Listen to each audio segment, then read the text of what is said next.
Hello and welcome to the line letter section of All About Sugar Industry magazine, published by EXLR Media Private Limited, Ahmedabad, Gujarat. We feel honored to introduce Mr. Amit Sharma ji, who is the Managing Director of Radha Machine Tools, Ghaziabad. Welcome, sir. Namaskar. Sir, kindly introduce yourself, sir. So my name is Amit Sharma and the company name is Radha Machine Tools, and we are the manufacturing of the all sugar industry spare parts in India, and we are also the export our material to the out of India, and that is my quality and that's my name. Sir, which types of tools you are manufacture? So we are the all sugar mill industry, the anything as or the spare or the mechanical we do very easily. Sir, can you explain what is the history of your company and who is the founder of this company? My father started the company since 1975, and we are basically job work, doing the job work of sugar mill industries since last 2005. And after my father death on 2007, we start a business directly supply to the sugar industries, and which is very appreciable to sugar industries. He is liking our spares and regularly customer we again and again order for me. Sir क्या आप बता सकते हैं हमारे जो दर्शक हैं उनको कि ये जो कंपनी चालू करने का जो ड्रीम था वो कहाँ से आया, कैसे? सही है, हमारे पिताजी ने सपना देखा था और उन्होंने सपना देखा था कि हम आगे चल के शुगर इंडस्ट्री का ही काम करेंगे, और उसको जाने के जब हमारे पिताजी चले गए उसके बाद हमने इधर सोचा से आगे अग्रसर करेंगे, और हम अपनी कंपनी के माध्यम से 45 कंट्रियों में मेटल सप्लाई कर चुके हैं शुगर इंडस्ट्रीज़ में, और आगे हमारे विचार है कि हम डायरेक्टली सप्लाई करेंगे इंडिया के बाहर भी, जो आजकल 3-4 शुगर मिल हम जो इंडिया के बाहर है तो सप्लाई कर भी रहे हैं और इंडिया में भी सप्लाई कर रहे हैं। सर, किसी भी व्यक्ति के पीछे एक महत्वपूर्ण इंसान का हाथ होता है, किसी का भी, चाहे वो घर के कोई बड़े बुजुर्ग हो या किसी कोई भी हो, एक गुरुजी होते हैं, किसी के माता पिता होते हैं, तो सर आपके पीछे, आपके सक्सेस के पीछे कौन थे? सर, मेरे सक्सेस के पीछे मेरे पिताजी का बहुत बड़ा हाथ रहा है, और उन्होंने सदैव मुझे ये कहा है कि आप निष्ठावान तरीके से अगर बिजनेस करेंगे तो आप आगे लेके जा सकते हैं, हो सकता है भले ही देर हो, शॉर्टकट की कोई ज़रूरत नहीं। अगर शॉर्टकट हम करते हैं तो वो जल्दी तो तरक्की मिल जाती है लेकिन स्टेबिलिटी नहीं रहती है उसमें। हमारे पिताजी का एक शेर था, मुझे बहुत अच्छी तरह याद आ रहा है, वो कहते थे बुलंदी पर पहुंच जाना कोई बड़ी बात नहीं है, बुलंदी पर पहुंचकर ठहर जाना बहुत बड़ी बात है। सर, आप क्या अपने बारे में बताएंगे कि आपने पढ़ाई कहाँ शुरू की, आपका कॉलेज एजुकेशन और आपकी लाइफ बचपन से अभी तक कैसा रहा? मैंने 10th और 12th गाजियाबाद से करी है, और फिर मैंने BA करी, जो हालांकि करना था मुझे इंजीनियरिंग कोर्स, लेकिन मेरे पिताजी की तबीयत ख़राब हो गई 1998 में। उसके बाद मुझे BA क्वालिफ़िकेशन करी, और देन उसके बाद मैं व्यापार में लग गया, और धीरे धीरे आप देख ही रहे हैं कि हम कोशिश कर रहे हैं डे बाय डे कि आगे व्यापार को लेके जाया जा सके। सर, कोई आपके प्रिय गुरुजी जो कॉलेज टाइम में, स्कूल टाइम में, जो आपके बहुत ज़्यादा प्रिय हो, जिनसे आपने बहुत कुछ सीखा हो, ऐसा कोई? सर, हमारे एक टीचर थे मिस्टर NP सिंह, वो मैथमेटिशियन थे और मैथमेटिक्स के हमारे टीचर थे। वो काफ़ी उनसे प्रेरणा मिलती रही, उन्होंने काफ़ी हमें सपोर्ट करते रहे। बेशक मैं पढ़ाई में थोड़ा कमज़ोर था, लेकिन उन्होंने सदैव मुझे सपोर्ट करा, और आगे से उन्होंने कोशिश करी है कि अमित को बढ़ाया जाए। और आध्यात्मिक में हमारे जो सतगुरु साहब हैं, हम राधा स्वामी सत्संग व्यास मत को मानते हैं, और उन्होंने जो प्रेरणा दी है जीवन में उसे हम फॉलो भी करते हैं। तो सर, आपका जीवन बचपन से अभी तक कैसा रहा? क्योंकि हर एक इंसान के लाइफ में कभी दुख होता है, कभी खुशी होती है, तो ज़रूरी होगा कि आपके लाइफ में भी कुछ ऐसा हुआ होगा, कोई एक्सीडेंट ऐसा जिसमें थोड़ी परेशानियां होंगी, फिर आप यहाँ तक आने में, अपने इस मंजिल तक, इस मुकाम तक आ पाए? सर, जीवन में देखो, जिसमें परेशानियाँ ना हो वो जीवन नहीं है, और जीवन का नाम ही एक उतार चढ़ाव है। और लेकिन हमारा जीवन एक संघर्षपूर्ण रहा कि हमने संघर्ष करा है, और वैसे हालांकि बिजनेस तो मैंने 1997 में स्टार्ट कर दिया था अपने पापा के साथ, लेकिन उस टाइम एक मशीनों पे ही काम करना सीखा कि मशीनों पे काम करना है। पिताजी की तबीयत बहुत ज़्यादा ख़राब रहती थी तो हम उसमें लगे रहे और आज तक भी हम संघर्ष कर रहे हैं, और जब तक हम जीतेंगे नहीं तो संघर्ष करते रहेंगे। सर आपकी शक्तियाँ और कमजोरियाँ क्या हैं? सर ये तो एक बहुत बड़ा प्रश्न है कि इसको कि शब्दों के माध्यम से बताना बड़ा मुश्किल हो जाएगा कि शक्ति और कमजोरियाँ क्या है। कमजोरी हर कोई आदमी छुपाता है और शक्तियाँ जो दिखाता है और वो भी निर्बल पर, तो मेरे ख्याल से वो ठीक नहीं है। शक्तियों को एब्जॉर्व कर कर उसे सही दिशा में लेके जाना, यही एक शक्तिशाली आदमी का काम है। और कमजोरियों को आगे रखते हुए अपने जीवन को आगे अग्रसर करना, ये एक बहुत बड़ा विषय है। आपने इस इंडस्ट्री को अभी तक इस मुकाम पे लाया, तो कभी सर आपको अपने जीवन में ऐसा लगा कि अब इस इंडस्ट्री को छोड़ के मुझे किसी दूसरी इंडस्ट्री में कदम रखना चाहिए, किसी और काम में अब अपना योगदान देना चाहिए, कहीं और अब जाना चाहिए? ऐसा अब तक कोई विषय तो ऐसा आया नहीं है, लेकिन अगर कई बार व्यापार में अगर उतार चढ़ाव आते हैं तो आदमी भयभीत तो हो जाता है, लेकिन भयभीत नहीं होना चाहिए। क्योंकि अगर हम किसी चीज़ को छोड़कर जाते हैं वही चीज़ फिर आगे सामने फिर आती है और वही हमारी कमजोरी बन जाती है। तो व्यापार में उतार चढ़ाव रहता है, लेकिन उसे मद्देनजर रखते हुए हमें आगे निकलना होता है। और अगर हम ये सोचते हैं कि हम, जैसे आपने एक कहावत सुनी होगी, एक बंदर अगर एक कुकड़ी मीन्स यानी कि एक भुट्टा जिसे कहते हैं, एक भुट्टे को छोड़कर एक तो बगल में दबा लेता है और दूसरे के लिए प्रयास करता है तो उसका पहले भी छूट जाता है और अगला उसके हाथ में नहीं आता।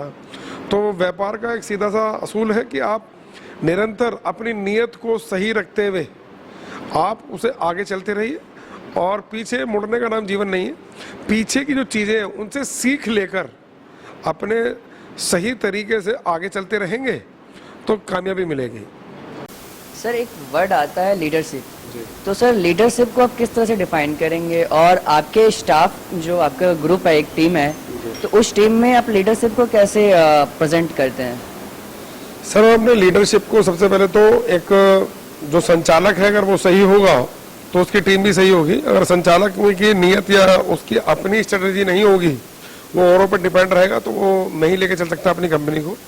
और दूसरी बात ये कि हमारी योजना ये रहती है कि हम क्या ऐसी चीज़ ला सकते हैं, क्या सबसे बेस्ट हमारे लिए क्वालिटी है कि हम अपनी जो हमारे परचेजर हैं, जो हमारे ग्राहक हैं, जो हमसे मटेरियल लेते हैं, हम उन्हें किस तरह सेटिस्फाई कर सकते हैं अपनी क्वालिटी के माध्यम से।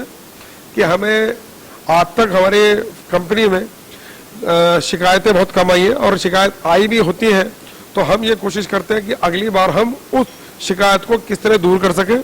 हम जल्दबाजी किसी काम में नहीं करते हैं, पूरा टाइम लेते हैं अपने काम करने में, और एज पर जो हमारी पार्टी के शेड्यूल्ड होते हैं तो हमारी कोशिश ये रहती है कि हम टाइमली काम दे सकें और जिससे उसे कोई दिक्कत ना हो। ऐसी हमारी योजना रहती है। हमारी टीम की जो नेटवर्क कर रहे हैं हमारी टीम का, तो उसमें भी हमारी ये योजना रहती है कि हम कितनी जल्दी से फास्ट और जल्दी और कम कॉस्ट में कैसे अपने प्रोडक्ट को और जो पार्टी को दे सके, वो हमारी पहली प्राथमिकता रहती है। सर मोटिवेशन, जो मोटिवेशन वर्ड है उसको आप कितना ज़रूरी समझते हैं सर? और आप अपनी टीम के लिए मोटिवेशन कैसे देते हैं सर आप अपनी टीम को? हम अपनी टीम को मोटिवेशन देने के लिए, देखिए सबसे बड़ी बात है कि अगर हम अपनी टीम को सही तरह से रखेंगे, उसका रख रखाव, जैसे एक माली होता है वो अपने पौधों को अगर सिंचाई, अगर उसकी देखभाल नहीं करेगा तो मुरझा जाएंगे। तो समय समय पर हम मीटिंग करते हैं, मीटिंग के दौरान कोई समस्या होती है, उन समस्याओं को सॉल्व करने की हमारी प्राथमिकता रहती है। और मोटिवेशन सबसे बड़ी है। और दूसरी बात यह है कि समय पर अगर हम अपने स्टाफ को सैलरी देंगे, उनकी समस्याओं को समझेंगे, उनके सुख दुख में खड़े रहेंगे, तो ये एक बहुत बड़ा मोटिवेशन होता है अपने स्टाफ के लिए। और वही हमारा बिजनेस में कि हमें एक दूसरे को मोटिवेट, कई बार हम अगर मुरझा भी जाते हैं तो एक दूसरे से मोटिवेशन करके हम फिर आगे चलने का नाम ही मोटिवेशन है। सर आप इतने बिजी रहते हैं अपने कामों में, फिर भी एक टाइम मैनेजमेंट होता है, वो सर कैसे करते हैं टाइम मैनेजमेंट अपनी लाइफ में आप? सर आजकल तो टाइम बड़ी इजीली हो गया, क्योंकि एक आपने सुना होगा आजकल एक बीमारी चल रही है कोरोना। तो हम कोरोना को कोरोना ना कह के करुणा का नाम देते हैं कि इस बीमारी ने अगर कुछ हमने खोया है तो बहुत कुछ हमने पाया भी है। जैसे कि आप देखते हैं कि समय की अनुबद्धता देखते हुए हमने अपने घर में रहना सीखा है। तो ये एक बहुत बड़ी प्रभु की कृपा भी है और ये करुणा का एक समय है जिसके अंदर हम लोग बैठने भी शुरू हो गए हैं। तो हमेशा पहले हम 18 घंटे अपनी फैक्ट्री में काम करते थे, आज लिमिटेड बाउंडेशन हो गई कि 12 घंटे ही काम करना है। तो अब बल्कि ज़्यादा इजीली हो गया और एक रिवाइव करने के लिए जैसे आपने देखते हैं इन्वायरमेंट रिवाइव हुआ है अपने आप में, खुद किसी ने उसे करा नहीं है। जिस तरह पॉल्यूशन ज़्यादा हो गया था और परमात्मा ने ऐसी कृपा करी कि सारा एटमॉस्फेयर रिवाइव हो गया। तो इस तरह अपना अब टाइम जो है वो सबके लिए निकल रहा।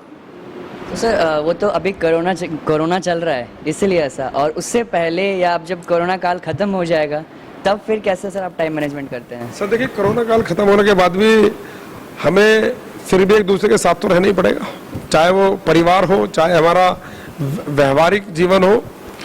लेकिन आगे जो है वो समय खुद चलना सिखा देगा और सब समय के ऊपर निर्भर करता है कि जैसे समय होता है, व्यापार का जैसे समय होता है आदमी व्यापार करता है, खेल का समय होता है खेल करता है, और अगर उसे परिवार में बैठना है तो वो भी उसका समय निकालेंगे, जैसे निकलेगा वैसे निकालते रहेंगे। सर ये स्ट्रेस बहुत लोगों के पास होता है आज के टाइम में, सब लोग स्ट्रेस में जी रहे हैं। तो सर ये जो स्ट्रेस है तो ज़रूरी है कि सर आप इतने बड़े ओहदे पे बैठे हुए हैं तो आपको भी स्ट्रेस होता होगा, तो सर आप अपने स्ट्रेस को कैसे दूर करते हैं सर? सर देखिए, पहली बात तो मेरे जीवन में आता है स्ट्रेस नाम की कोई चीज़ नहीं है, क्योंकि स्ट्रेस इसलिए नहीं है कि हम स्ट्रेस को समय ही नहीं देते कि वो हम पर हावी हो सके। हमारी योजना ये रहती है कि अगर हमें स्ट्रेस हो रहा है या हमें कोई दिक्कत हो रही है तो हम सेवा भाव में लग जाते हैं। सेवा का मतलब ये नहीं है कि हम किसी इंसान की करें, तो हम जानवरों की सेवा कर सकते हैं और थोड़ा खेल कूद के। मैं एक्चुअली डेली पर डे 1 घंटा खेलता हूँ, वॉलीबॉल भी खेल लेता हूँ, क्रिकेट भी खेल लेता हूँ, और उसके बाद जब और समय मिलता है कि मैं खाली हूँ तो बाकी समाज में सेवा करने का काम स्टार्ट रहता है तो वहाँ लग जाता हूँ। आपका रोल मॉडल कौन है? सर ऑब्वियसली ये रोल मॉडल जो है ना, सब अपने माँ बाप को ही कहते हैं और वही मेरे हैं कि उन्होंने जो जीवन में हमें करके दिया है कि हमें ये नहीं सोचना है कि हमारे परिवार वालों ने हमें क्या दिया है, हमें ये सोचना है कि हम अपने बच्चों को क्या दे के जाएंगे। ये हमारे लिए एक बहुत बड़ा अचीवमेंट है और यही हमारा टारगेट है और यही हम उनके रोल मॉडल किस तरह बन पाएंगे। सर माता पिता इंडियन कल्चर में माता पिता का बहुत महत्वपूर्ण योगदान रहता है, वो अपने बच्चों को बहुत सारी चीज़ें सिखाते हैं। तो ठीक उसी प्रकार आपके लाइफ में माता का क्या महत्वपूर्ण योगदान रहा, जो आपको उन्होंने क्या ऐसी चीज़ें बताई सिखाई जो आज तक आपके लाइफ में चल रहा है, आप उसको यूज़ कर रहे हैं? सो सबसे पहली बात ये, जिसके घर में माता बहनें होती हैं, संस्कार तो उसके घर में उसी दिन आ जाते हैं जब वो अपनी माँ अपनी बहन के साथ जीवन व्यापन करते हैं और वहाँ से ही एक संसार की स्थापना हुई है। तो उनका तो एक ऐसा महत्वपूर्ण किरदार है। माता ये नहीं कि जिसने जन्म दिया वो माता है, जिस देश में है वो भी हमारी माता है, और जो भी हमारे दुनिया में है वो सब कुछ प्रदान करा हुआ एक माँ का ही है। माँ ये नहीं कि आज आपकी माँ है, जो आपकी माँ है वो मेरी माँ है। उनका सम्मान ही करना मेरे जीवन में है कि जब हम माताओं का सम्मान करेंगे तो सबसे बड़ा अपनी जो देशभक्ति की बात आती है वो वहीं से शुरू होती है। और माँ के अगर जितना व्याख्यान करें तो शायद हो सकता है शब्द कम पड़ जाएंगे, लेकिन उनकी प्रशंसा वो शायद ख़त्म ना हो सकेगी। सर आपके पिताजी ने कुछ ऐसा सिखाया जो आज तक आपके काम आ रहा है, ऐसा कोई वाक्य, ऐसा कुछ? देखिए, वाक्यार्थ तो कई होते हैं लेकिन कुछ एक अमीट छाप छोड़ जाते हैं। हमारे पिताजी ने एक बात बोली थी कि व्यापार में कि व्यापार का घर बहुत दूर है, कि आप इसे पकड़ो, आगे बढ़ते रहो निरंतर। तो उन्होंने जो वो ना कर सके उन्होंने हमारे लिए बहुत कुछ करा कि हमें आज ऐसी जगह छोड़ गए कि जहाँ पर हम आज आगे बढ़ सकते हैं। वो तो 0 लेवल से खड़े हुए थे, हमें तो आज ये पता है कि नींव रखी हुई है, हमें बिल्डिंग खड़ी करनी है। जो नींव खड़ी करता है उस पर जिम्मेदारी ज़्यादा होती है, लेकिन जो बिल्डिंग बनाता है बिल्डिंग जल्दी बन जाती है, तो उसी दिशा में हम चल रहे हैं। और वो कहते हैं बुरा जो देखन में चला बुरा ना मिलिया कोई, और जब दिल झांका अपना तो हमसे बुरा ना कोई। तो हमारे पिताजी ने कहा कि आपको ये नहीं सोचना है कि कौन आपकी बुराई कर रहा है। व्यापार में भी हो, अगर बुराई हो रही है तो समझ लेना कि अभी हमारा नाम है। बुराइयों में भी अगर अच्छाई छुपी होती है, तो छुपी भी ये है कि हम ये सोचते रहें कि जो कुछ हो रहा हमारे भले के लिए हो रहा, और हम आगे बढ़ते रहें। सर कोई एक ऐसा एक्सीडेंट जो आपको ये दर्शाता है कि आपके माता पिता ही आपके भगवान है और कोई दूसरा आपका भगवान नहीं, ऐसा कोई सर? सर इसके लिए तो सबसे पहले मैं बहुत शुक्रगुजार हूँ अपने परमात्मा का, जिन्होंने हमें ऐसे घर में पैदा करा कि जहाँ माँ बाप का नाम तो है। और माँ बाप के बारे में बोलना, अगर उनके ऋण की बात आ जाए, ऋण नहीं चुका सकते हम लोग, और कभी हमें सोचना भी नहीं चाहिए कि हम उनका ऋण उतार पाएंगे। और इस बारे में निशब्द हूँ, इस बारे में कुछ कह नहीं सकता कि माँ बाप के बारे में और माँ के बारे में कहना कल्पनाओं से परे की बातें हैं। बस ये कि सदैव अपने माँ बाप की सेवा करना,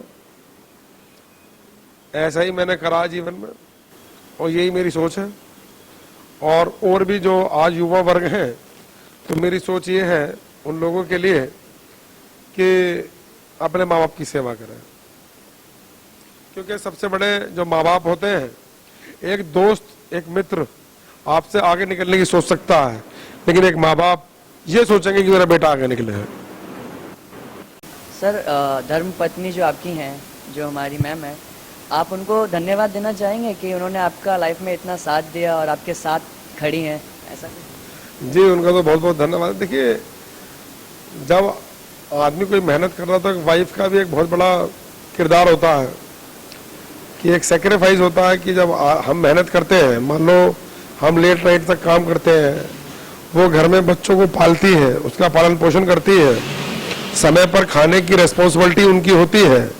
और मैं कह रहा हूँ परिवार में जैसे एक गाड़ी होती है कि अगर 4 टायर है और एक टायर ना हो तो गाड़ी चलाना मुश्किल हो जाता है, तो ऐसे ही किरदार एक धर्मपत्नी का है कि वो जीवन को कि सब पर टायरों पर जिस तरह वजन पूरा होता है, उसी तरह वजन हर बंदे की रिस्पॉन्सिबिलिटी के अनुसार वो लेके चलता है।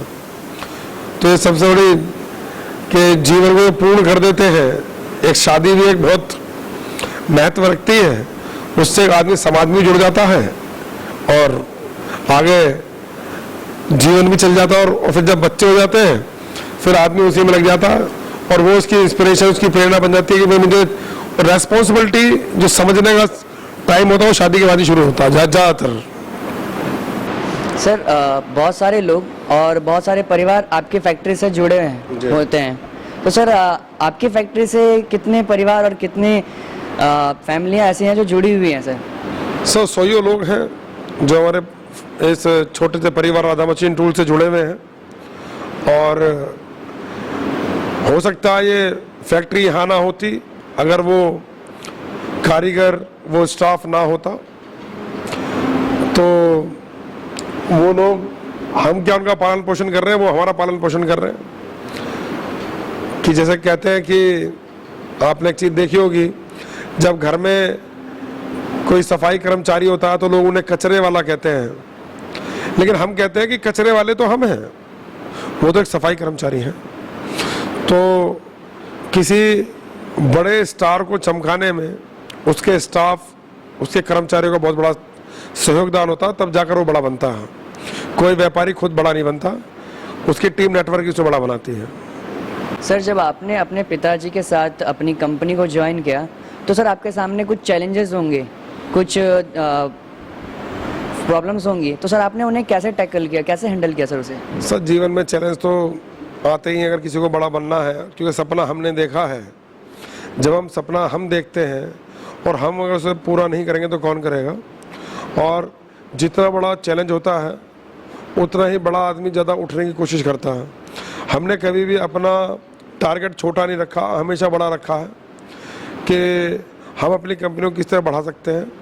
और उतार चढ़ाव जीवन का एक सिक्के के दो पहलू हैं और उन दोनों पहलू को लेकर चलना होता है। और साथ में चैलेंजिंग तो आते हैं, कभी फैक्ट्री चेंज करना, क्योंकि अब छोटी होती है तो बड़ी करते हैं हम लोग, तो डिफरेंट तरह के चैलेंजेस आए हैं। सर आप अपना टेक्निकल नॉलेज कैसे अपडेट करते हैं सर? सर टेक्निकल नॉलेज आजकल जो समय चल रहा है उसे देखते हुए हम सोशल मीडिया पे उसे आजकल अपलोड कर देते हैं, और ताकि लोगों को पता रहे हम किस किस तरह का काम कर रहे हैं। और काम ऐसे हैं कि जो बहुत से हम बता भी नहीं पाते, फिर भी हम अपने व्यापार को चला रहे हैं। सर जो आप शुगर टूल्स और शुगर इक्विपमेंट्स मैन्युफैक्चर करते हैं, उसमें से कौन कौन से मशीन टूल्स और मशीन्स आप यूज़ करते हैं? कौन सी मशीनरी यूज़ करते हैं आप उसमें? सर मशीन तो पूरी वर्कशॉप होती है जिसके अंदर बोरिंग, लेथ, शेपर, सभी तरह की मशीनें हैं हमारे पास अवेलेबल। और उसके अंदर हम शुगर मिल में मील टेंडम का सारा काम करते हैं। और XYZ हम जो भी शुगर मिल में इक्विपमेंट्स लगते हैं हम सब में ही डील कर रहे हैं, चाहे वो इलेक्ट्रिकल में हो, चाहे वो क्रेन में हो, चाहे वो आपका मील टेंडम में हो, चाहे बॉयलर के स्पेयर पार्ट्स हो, हर तरह के स्पेयर पार्ट्स हम देने में सक्षम है और हम दे रहे हैं। सर हर इंडस्ट्री की कोई ना कोई कोर स्ट्रेंथ होती है, तो सर आपके कंपनी की कोर स्ट्रेंथ कौन सी मशीन टूल या मशीन इक्विपमेंट में है सर? एक्चुअली सबसे पहले ना हमारे जितने मशीन टूल्स हैं हम ज़्यादातर मील टेंडम के स्पेयर ज़्यादा बना रहे हैं, जैसे crown pinion, trace plate, scrapers, और आपका रैम हो गया, और आपका pressure plate, rocker block, cylinder head. तो मील टेंडम के हम स्पेशलिस्ट हैं शुरू से ही, और वही हम आज भी हम सबसे फर्स्ट नंबर पे हमारा मील टेंडम ही रहता है कि मील टेंडम का काम ज़्यादा आता है हमारे पास। शुगर मिल के रोलर्स हो गए, शाफ्टें हो गई, सब कुछ बना रहे हैं, pinion, pockets, everything edge. Sir sugar mill tandem के बारे में आप कुछ जानकारियाँ देंगे कि वो है क्या, उसके वो यूज़ कहाँ होता है क्या? Sir actually sugar mill tandem एक मशीन है, जैसे आपने कोल्लू देखा होगा, आप देखते हो सड़कों पर जहाँ पर आप गन्ने का जूस पीते हैं तो वहाँ दो बट्टे होते हैं, दो बट्टों के बीच में गन्ना जहाँ डालते हैं तो वहाँ से जूस निकलता है। तो सेम प्रोसेस वो शुगर मिल टेंडम है कि जो हमने इलेक्ट्रिकल एंड मॉडिफाइड कर रखा है, जिसके अंदर बल्क में जो कैन होता है वो क्रश होता है, और वहाँ वो जब क्रश होता है, क्रश होने जो जूस निकलता है, तो सबसे पहले मिल टेंडम में ही उसका इंट्रोडक्शन होता है कैन का, देन उसके बाद वो आगे चलता है शुगर मिल में। सर इंडियन मैन्युफैक्चरिंग में इनोवेशन का कैसे योगदान है सर, और कैसे आज हम इनोवेशन को बढ़ावा दे सकते हैं इंडियन मैन्युफैक्चरिंग सिस्टम में? सर वो तो इन्वेंट्री पे डिपेंड करता है कि हम इन्वेंट्री किस तरह कर रहे हैं, कि पार्टी की रिक्वायरमेंट क्या है। हमारे लिए अभी इन्वेंशन करना, कोई नई चीज़ हम डेवलप नहीं कर सकते, वो इसलिए नहीं कर सकते क्योंकि अभी हम पूरा शुगर मिल प्लांट हम नहीं दे रहे हैं किसी को भी, अभी हम स्पेयर्स में दे रहे हैं। स्पेयर्स जो है हमारे लिए पार्टी की रिक्वायरमेंट है, वो चाहती क्या है। जब वो कहेगी कि हमें इस तरह प्रोडक्ट चाहिए तो हम वही प्रोडक्ट देते हैं जो पार्टी की रिक्वायरमेंट है। अपना हम कोई नई इन्वेंट्री नहीं कर रहे हैं स्पेयर्स में, स्पेयर जैसे हैं वो एज इट इज़ हम देने होते हैं। सर शुगर वर्टिकल के क्या चैलेंजेस हैं सर, और हम उसे किस तरह से फेस कर सकते हैं सर? इसमें बहुत चीज़ इंपॉर्टेंस रखती है अपने लिए कि शुगर मिलों में बहुत चैलेंजेस आते हैं कि सबसे पहले हम क्या इक्विपमेंट यूज कर रहे हैं। हमें इक्विपमेंट पे ध्यान देना हो कि हम आजकल में क्या करते हैं, कॉस्टिंग को देखकर मटेरियल की फिर बाद में दिक्कतें आ जाती है। जैसे शुगर मिलों कोई प्रोडक्ट हमने सस्ते के चक्कर में ले लिया और वो टूट जाता है टाइम पे, तो पूरी मिल बंद हो जाती है और लाखों करोड़ों का नुकसान हो जाता है। हमें सोचना है कि हम किसको जॉब दे रहे हैं, किसको काम दे रहे हैं, क्या उसे नॉलेज भी है या नहीं, या हर किसी को काम दे दिया और एक प्रोडक्ट को देखते या प्राइस को देखते हुए। तो ऐसे नहीं होना चाहिए, साथ नहीं होना चाहिए, कौन क्या बना सकता है। और दूसरा, अगर मध्यस्थता भी आती है कि कौन बीच में ट्रेडर है, तो उसे भी इस बात का ध्यान रखना चाहिए कि मैं किसी भी शुगर मिल में काम कर रहे हैं, सारी शुगर मिल अपनी है, तो हम किस शुगर मिल को क्या अच्छी क्वालिटी देनी चाहिए, रेट से कॉम्प्रोमाइज ना करें। और साथ में फिर जो परचेजर है उन्हें भी सोचना चाहिए कि भाई हम किसको ऑर्डर दे रहे हैं, क्या वो टाइमली दे सकता है। एक टाइम बहुत बड़ा इंपॉर्टेंस रखती है कि जो परचेजर होते हैं शुगर मिल में, कि भाई अगर टाइम से जॉब नहीं आएगा तो मिल कब असेंबल होगी, और जब असेंबल अगर टाइम से नहीं होगी तो भाई उनके लिए चैलेंजिंग ज्यादा हो जाता है कि कम टाइम और फिटिंगमेंट करना, लेबर की समस्या, फिर ट्रांसपोर्टेशन की समस्या बहुत तरह की है और उन्हें मील को झूमना पड़ता है। तो मैं तो ये कहना चाहता हूँ आप स्पेयर्स जो है वो टाइमली यानी 5-6 महीने पहले ही सीजन में तैयार कर देने चाहिए ताकि ऑफ सीजन में दिक्कत ना आए। सर कौन सी गवर्नमेंट पॉलिसीज में बदलाव करनी चाहिए, बदलाव लानी चाहिए जिससे कि शुगर इंडस्ट्री को या शुगर वर्टिकल्स को फायदा हो सके? सर देखिए सबसे बड़ी आजकल टाइम हमारे इंडिया में एक बात हो रही है कि भाई शुगर इंडस्ट्री की जो शुगर है वो इंडिया में ही बिकेगी। हालांकि जब तक हम एक्सपोर्ट नहीं करेंगे तो तब तक हमारी इंडियन शुगर इंडस्ट्री जो है वो डाउनफॉल पे रहती है। तो जब तक हम एक्सपोर्ट नहीं करेंगे, इससे पहले शायद हमारे जो चीनी का स्तर है, बल्कि हम सबसे बड़े उत्पादक हैं मेरे ख्याल से वर्ल्ड में, तो हमें सरकार को इतनी सहूलियत देनी चाहिए कि हम इंडिया के बाहर ही बेच सकें और अच्छी क्वालिटी में। सर कुछ मेंटेनिंग स्टेप्स जो कि आप शुगर इंजीनियर्स को देना चाहेंगे? तो शुगर इंजीनियर जो है वो बल्कि ज्यादा बेटर है कि 24 घंटे वो शुगर इंडस्ट्री में रहते हैं तो नए तरीके से काम करना। क्योंकि ये भी देखो अगर हम सीधा अगर अप्लाई करते हैं तो अप्लाई भी वो कर सकता है जो उसके बारे में सोचता है।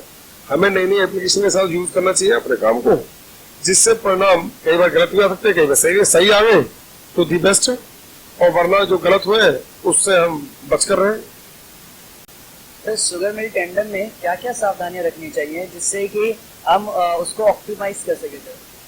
तो शुगर इंडस्ट्री में हमें सबसे पहले ना सेफ्टी का बहुत ज्यादा ध्यान रखना चाहिए और ज्यादातर जो प्रोडक्ट्स हो उसमें यानी रोलर्स हो, क्योंकि बहुत बड़ा पार्ट है रोलर जहाँ पे स्टार्ट होता है, तो हमें वो सही तरीके से जो ज्यादा क्रैशिंग कर सके। जिसे मान लो आपने देखा कई बार शुगर मिल वी शेप के रोलर्स होते हैं, कई बार एस शेप के होते हैं, कई बार स्ट्रेट होते हैं, तो जो जहाँ पर लगना चाहिए, जहाँ पर ज्यादा रिकवरी ले सके वहां पर हमें उसके बारे में देखना चाहिए। और सेफ्टी पॉइंट ऑफ व्यू जाल वाल लगे रहने चाहिए चारों तरफ और साफ सफाई ज्यादा ध्यान हो।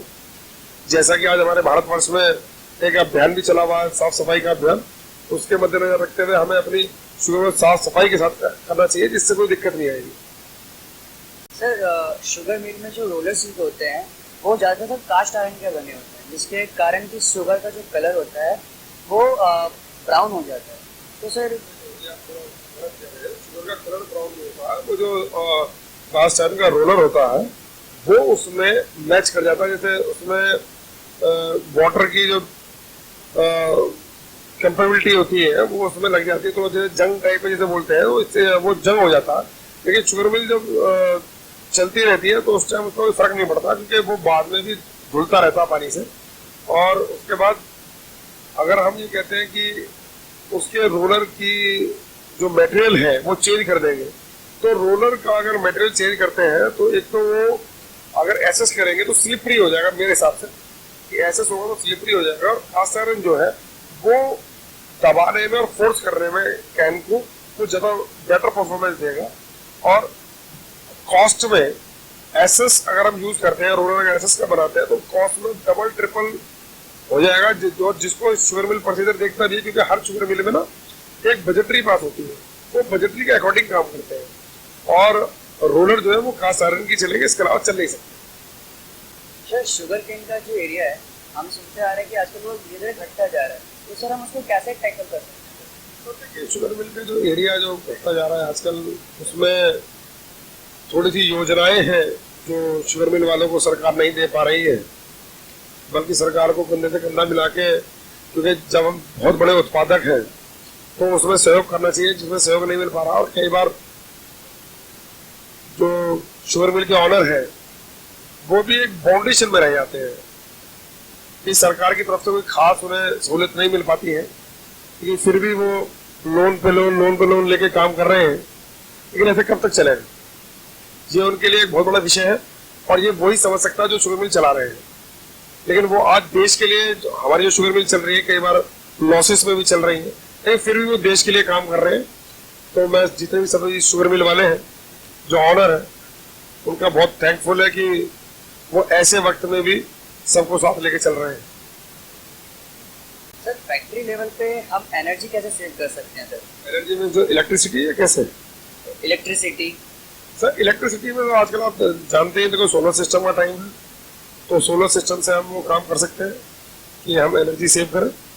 और हालांकि शुगर मिल का बहुत बड़ा ये सहयोगदान रहता है, जब शुगर मिल चलती है तो वो सरकार को भी सेल आउट करते हैं शुगर, तो सॉरी जो बिजली होती है। तो अगर आप ये कहें कि शुगर मिल वाले इलेक्ट्रिकल नहीं बचाते या सेव नहीं करते, तो शायद सबसे ज्यादा सेविंग करने वाले, क्योंकि टर्बाइन की अपनी होती है, वही सेव करते हैं। यंग इंजीनियर्स के लिए सर आपका क्या एडवाइस है?